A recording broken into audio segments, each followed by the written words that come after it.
I'm at the second most easterly station of the District Line today to take a look at Upminster Bridge. Now, if you're a tube head like me, the one fact you know about Upminster Bridge is that it has a swastika on the floor. Now that I've got your attention, I'm going to waffle on about the history of the station for a bit before coming back to that.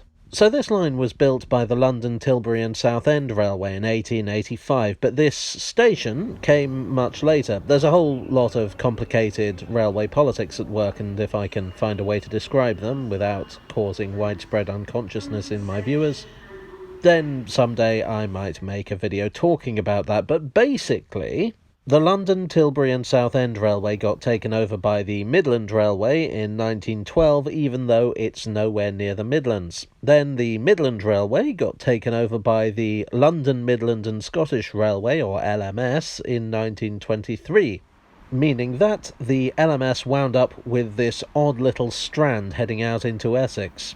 Still, it was their railway and they were going to make the most of it.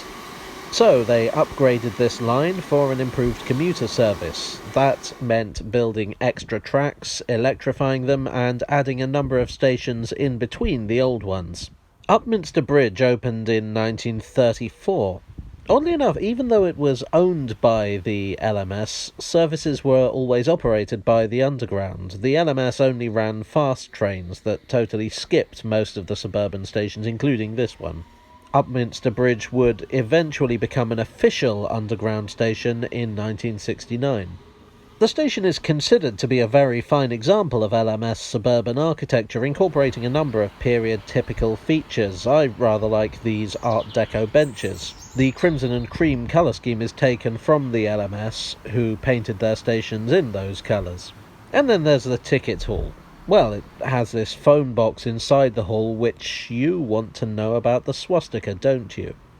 Well, you see, it's all rather unfortunate. These days, in Britain, a swastika instantly calls one man to mind: this guy. Adolf Hitler became Chancellor of Germany on the 30th of January 1933, and Upminster Bridge opened on the 17th of December the following year.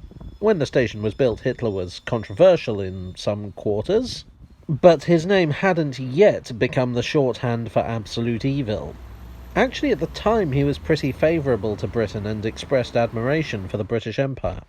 The worst excesses of his government were not generally hugely well known in Britain.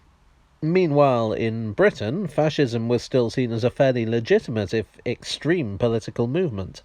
Now, I'd just like to make it clear that I'm not saying the builders of the Underground were pro-Hitler or pro-fascism, just that in 1934 a symbol used by the Nazi Party was not, as we would now say, problematic. The swastika was not controversial.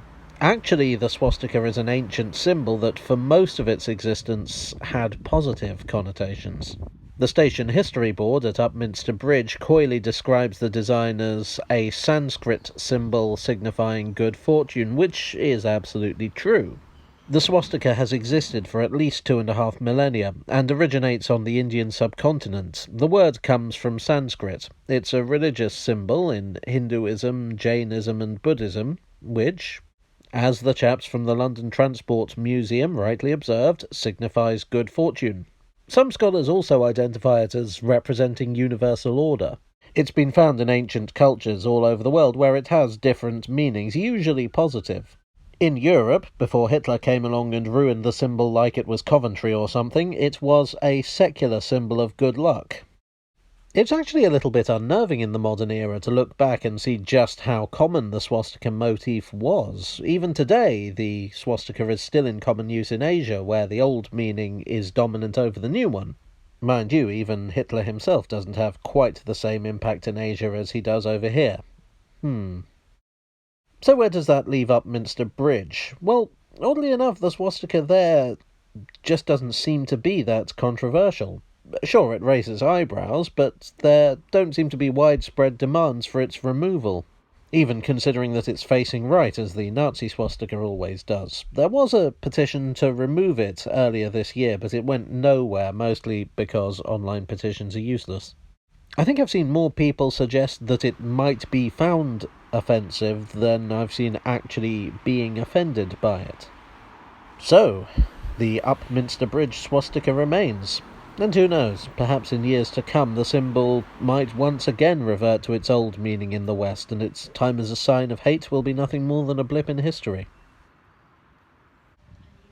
Hello all, I hope you enjoyed this tale from the tube, which I hope will bring you good fortune. You can bring me good fortune by clicking the like button and subscribe to hear more stories of good and bad fortune on the underground. Thanks as ever to my donors on Ko-fi and Patreon. May good fortune also smile on you as you have smiled on me. And I'll see you all again very soon for another tale from the tube.